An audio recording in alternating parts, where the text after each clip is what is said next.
Hey guys, good morning. Meron po dito isang blender, isang standard sa isang Hanabishi.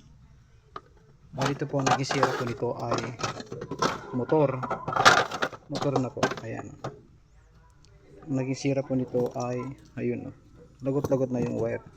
Tapos naka rin, binaypas. Ang laki wire pa ng pambahay ang nilagay. Ayan, sira na po ito, lagot-lagot na yung wire.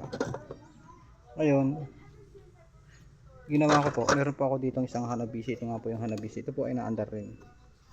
Dahil po hindi po magkasukat yung kanyang tawag dito, yung dito sa ibabaw. Ito po siya. Bali ito po yung lalagay natin, ipapalit natin. Kasi ito po yung kasukat ng ginagamit nila na tawag yan, yung baso niya. Yan. Yan. Ngayon, paano ba tanggalin ito? Yung iba inaangat. Hindi po yan inaangat. Yan, kung napapansin niyo po, meron po siyang thread screw. So ang gagawin lang po natin ay ito po, ganyan. May apat na screw type na tornilyo dito sa likod niya. Yan. Bali ito lang po ang gagawin natin. Yan. Tatanggalin po natin. Yung makikita nyo po dito ay ito. Kaya po dito mayroong ganyan. Ito po yung gamit niyan. Ayan, screw. I-screwin po niya. Yan. Pakanan po, pakanan. Ayan, pakanan po ang kanyang pagtanggal.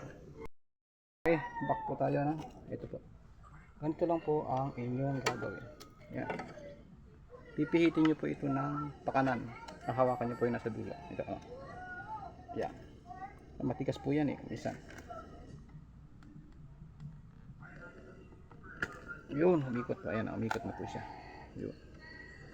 Pag ganyan, matatanggal na yan. Tapos, pag ibabalik po natin, siyempre, yung isa rin. Ito. Isa na yun. Ito. Ito lang po ang ipapalit natin. Ito yata yun. Ito. Yan, parehas lang po ang sukat niya. Ganyan din po ang pagbabalik niya. Kakaliwa naman po. Balik tayo.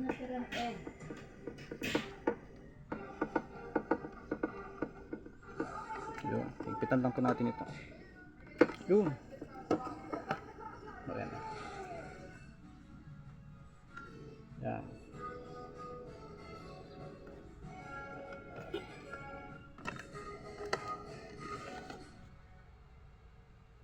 Pero bakit ganun parehas naman sila eh? Sabi ng may-ari hindi raw.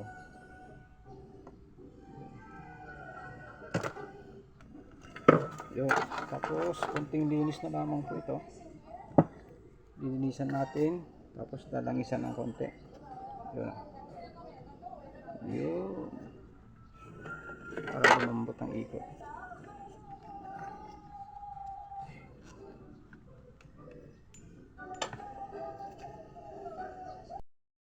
Yan. Kakabit na natin ulit.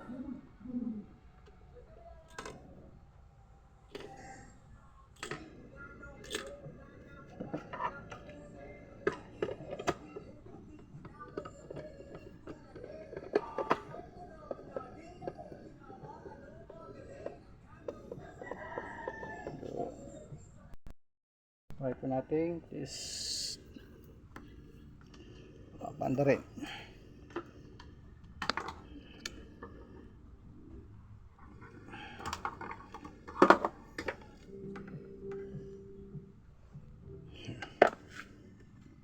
Ayan na. Okay na po siya.